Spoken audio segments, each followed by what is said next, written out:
For months now, whispers of a Trump and Putin meeting have swirled. But now the idea is back. Both sides suddenly seem interested, and the timing is no accident. Donald Trump believes in the power of the handshake.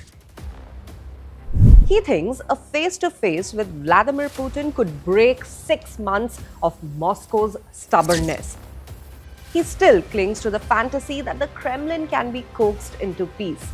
This, despite Putin's latest claim that Russia and Ukraine are one people and that any land touched by a Russian boot is forever Russia. Putin's interest is simpler and far more cynical. He's buying time. He's already brushed off a United States-European Union Ukraine proposal for an unconditional ceasefire in May. His counter? 2 empty, short-lived pauses. Meanwhile, his troops push forward in a summer offensive that could reshape the battlefield by fall. He wants any talks later to reflect a new and harsher reality, one tilted in his favor. The Americans still talk about a 3-way summit.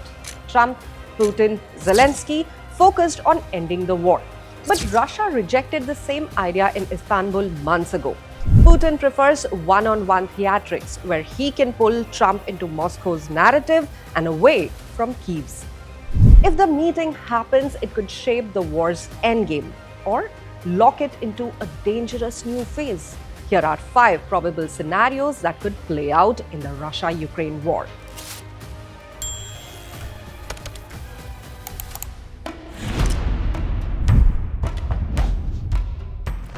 Don't bet on this, but Moscow rejected the same idea in May, even under the threat of sanctions. Trump abandoned the sanctions push, opting for limp talks in Istanbul that went nowhere. Putin sees no reason to stop now. His gains on the front lines are mounting day by day. Even secondary sanctions on China and India, both resisting US pressure, won't change his calculus. Until October, he will fight, because right now, he's winning. This is more likely. The leaders could agree to meet again, sealing in Russian advances when winter halts the fighting. By then, eastern towns like Pokrovsk, Kotyantyskyva and Kupiansk could be in Russian hands. Putin could then wait out the winter, regroup and attack next year, that is in 2026, or press for permanent recognition of his gains. He might use Ukraine's delayed elections to question Zelensky's legitimacy and push for a pro-Moscow leader.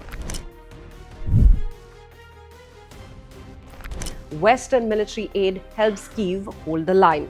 Some towns may fall, but the Russian advance slows. Sanctions will bite harder, Putin will find his forces stalled again, and Europe will ready for a reassurance force where tens of thousands of NATO troops stationed near Kyiv and other cities will provide intelligence and logistics. This would be Ukraine's best-case scenario, which is a frozen front, but not a lost war. If Trump's meeting with Putin improves US-Russia relations but sidelines Ukraine, the West's unity could crack. Without US backing, Europe alone may fail to balance. Putin could turn small eastern gains into sweeping advance towards Dnipro, Zaporizhia, and even Kyiv. Ukraine's manpower crisis will deepen. Wider mobilization will become a political nightmare. NATO will hesitate.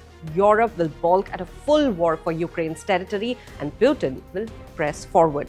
This is a nightmare scenario, especially with Ukraine's end as a sovereign state. It could also unravel for Moscow. Heavy losses, sanctions biting into trade with China and India, and a dwindling sovereign wealth fund could weaken Putin's grip. Elite dissent could grow. Trump could lose political ground, and the US might swing back to the traditional anti-Moscow policy. It would echo the Soviet disaster in Afghanistan, which was a long, costly, and pointless war. Putin's strength could suddenly look brittle. We have seen it before, even in this war. Yevgeny Prigozhin's short-lived revolt proved cracks exist. None of these scenarios, however, guarantee Ukraine's victory. Only one truly breaks Russia's military power, and none of them can be achieved through a Trump-Putin meeting alone unless Ukraine is part of the deal. Without Kyiv at the table, the war's future will be decided by two men, each chasing his own version of victory and neither willing to give an inch.